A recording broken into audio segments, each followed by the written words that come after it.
السلام علیکم ورحمۃ اللہ وبرکاتہ۔ یا ایھا الذین آمنوا، اعوذ باللہ من الشیطان الرجیم، بسم اللہ الرحمن الرحیم۔ یا ایھا الذین آمنوا اطیعوا اللہ واطیعوا الرسول ولا تبطلوا اعمالکم۔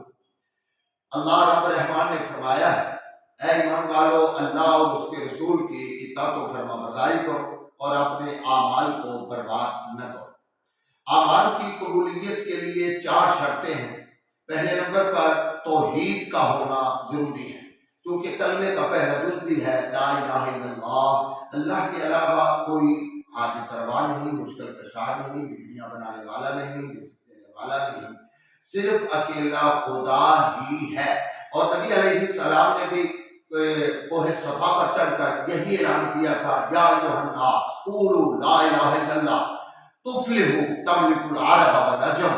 اے مکہ والو، تم لا الہ الا اللہ کہہ دو تو تم عرب و عجم کے مالک بن جاؤ گے، فلاح پا جاؤ گے۔ اور تمام انبیاء کی دعوت بھی یہ توحید والی ہی دعوت تھی، اس لیے اللہ مجھے اور آپ سب کو توحید کو اپنانے کی توفیق